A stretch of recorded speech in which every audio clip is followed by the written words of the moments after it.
This is Optimal Health Daily, episode 1216. How long does it take to get abs? Part 2 by Serdar Tuncali of nerdgettingfit.com. And I'm Dr. Neil, your host and narrator. Hey there, happy Wednesday and welcome back to Optimal Health Daily, where I simply read to you from the best health and fitness blogs for free. I cover fitness, nutrition, stress management, weight management, and lots more, just like an audiobook, but from a bunch of different authors. And always with permission from the sites, and always with a bit of my commentary at the end. Now, it is Wednesday, and like I do every Wednesday, I want to share a little bit of inspiration with you. Plus, the holiday rush may be at its peak right now, so some extra inspiration may be sorely needed. So here we go. Quote, "Confidence on the outside begins by living with integrity on the inside." Brian Tracy. All right, as a reminder, today's post is part 2 from yesterday. So if you're new here or skipping around, I'd recommend listening to yesterday's episode first. That's episode 1215. But if you're all caught up, let's finally get to part 2 and continue optimizing your life.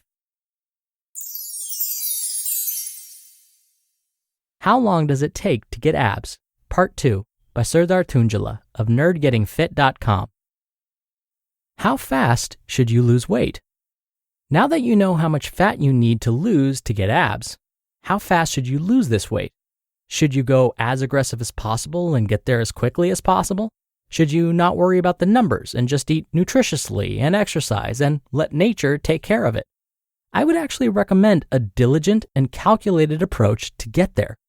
Weight loss, though, is never linear. If you weigh yourself every day and create a chart, you're going to find your weight's going to bounce all over the place.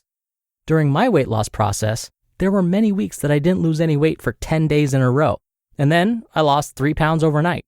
They call this the whoosh effect, and there are some theories about why this happened. Now, that's beyond the scope of this blog post, so I'll write another blog post about the whoosh effect specifically.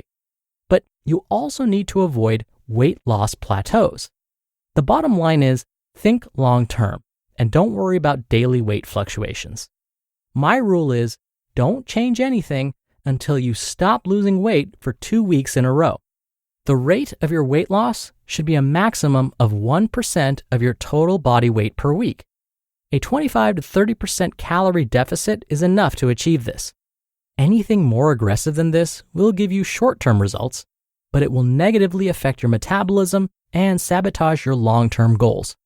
Once you go below a certain number of calories, going lower won't be possible without dangerous health consequences. You should eat the highest number of calories possible that will allow you to continue losing weight. If you can increase your calories and still lose weight, you should follow this plan every week.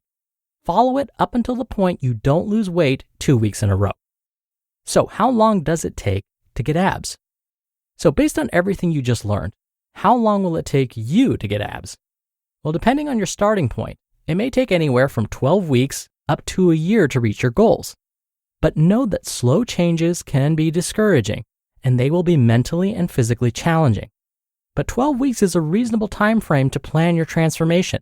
It's enough time to get significant changes to your body, and yet it's not so long that it will wear you down. If 12 weeks is not enough to get you where you want to be, plan another 12-week time block.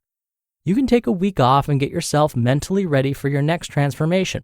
It took me 2 12-week cycles to get from 230 pounds to 183 pounds. Between the 2 periods, I enjoyed a lovely Christmas where I ate whatever I wanted and barely moved for a week. What workouts can help you get abs? Even though abdominal and core workouts are the best way to strengthen and grow your abs, as I mentioned before, you will need to get rid of the fat layer to make your abs visible. Don't get me wrong, I am not saying ignore your ab workouts. You should work out your core at least once a week. However, heavy, compound workouts are the best bang for your buck. Heavy, compound lifts, like squats and deadlifts, will help you burn a lot of calories in a short amount of time. Furthermore, they will increase your muscle mass, which means you will burn more calories even when you sleep. Cardio exercises such as running, cycling, and rowing will also help you burn calories during your workouts. Cardio exercises are like working a job with an hourly wage, whereas strength training is like having a passive income. At your job, you only make money when you're actually working. But your investments bring you money in your sleep. Building larger muscles are your investments. They work when you sleep. Conclusion. How long it's going to take you to get abs depends on your starting point. However, the most important thing is to be smart and consistent. Every day will bring you a day closer to your goals, and you should do your part to reach your goals every day. Follow these steps. First, assess your starting point. Next, set realistic yet aggressive goals. Then, calculate your fat loss target. Then calculate your calorie needs based on this target. Create a 25 to 30% calorie deficit and aim to lose 1% of your body weight each week. You just listened to part 2 of the post titled, How Long Does It Take to Get Abs? By Serdar Tuncali of nerdgettingfit.com. Now, we experience stress even under normal circumstances, but some forms of stress relief don't work long-term. What if there was a long-term solution to reducing stress? That's Headspace. They offer guided meditations in an easy-to-use app and are backed by 25 published studies on its benefits. Since they're a mobile meditation app, Headspace makes it easy for you to build a life-changing meditation practice with mindfulness that works with your schedule, no matter where you are. No wonder they have 600,000 5-star reviews and over 60 million downloads. My schedule can be inconsistent, so I love that I could adjust the duration of my meditation from 5 to 20 minutes. The breathing exercises really help boost my focus as I move on to my next task. You deserve to feel happier, and Headspace is meditation made simple. Go to headspace.com/OHD.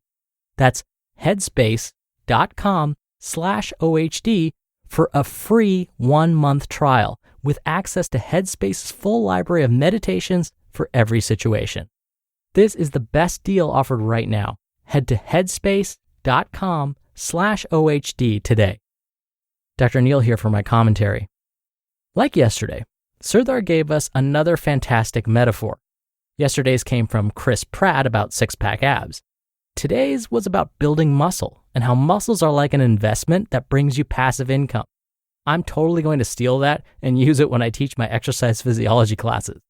Anywho, parts 1 and 2 of Serdar's post reminded me of something actor Kumail Nanjiani once said.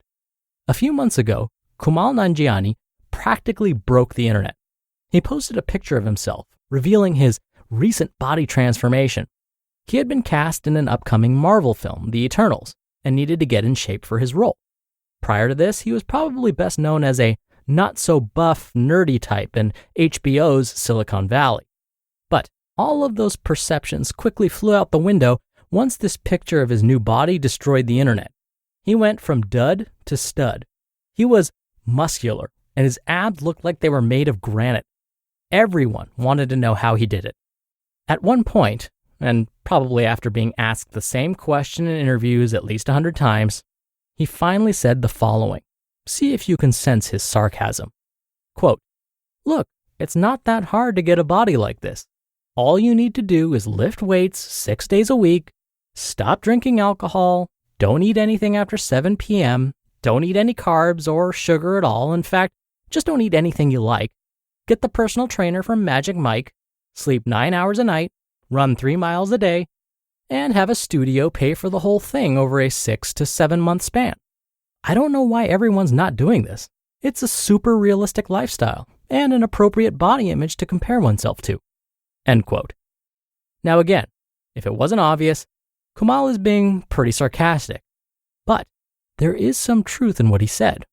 He's telling us that a certain level of dedication and commitment are required.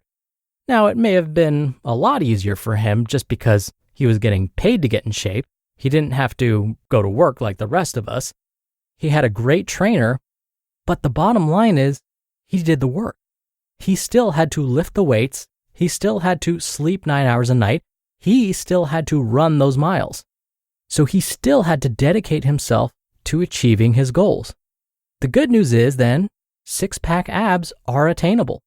And today's author, Serdar, was kind enough to provide us with a fantastic blueprint to get started. When it comes to working your abs, I'll add to Serdar's recommendation and say that you should aim for about 45 minutes per week of ab-specific exercises. That will help those abs get muscular and pop. Now, if you look at some of the popular ab workouts out there, nearly all of them recommend you perform some variety of ab moves for about 45 minutes a week. I did the math for you. I did the research for you. And 45 minutes seems to be the go-to number. And in fact, when you look more carefully, these ab workouts are usually divided up into 3 15-minute sessions. And the ab moves that they claim will get you six-pack abs vary, but they all basically work. If they're forcing you to work your ab muscles, then use it. But I would just be sure to incorporate variety. You may not think that there's a lot of variety in ab moves out there, but there are. Here, I'll just list some for you. You can start with crunches, or do some sit-ups, or leg lifts, or flutter kicks. You could also do forward planks, or side planks, or both. You could do knees to elbows, floor wipers. You could also perform glute ham sit-ups, or you could use an ab mat to replicate glute ham sit-ups, and the list goes on and on. Mix and match these moves and dedicate time each week to performing these perfectly. Commit to this, along with Serdar's advice, and with time and patience, those abs will start to pop. All right, that'll do it for me for today. Thank you so much for being here. Thank you for listening every day. Thank you for sharing the show with someone. That's one of the best ways to keep this show going. I hope you're having a wonderful week, and I'll see you here tomorrow on Christmas Eve, where your optimal life awaits.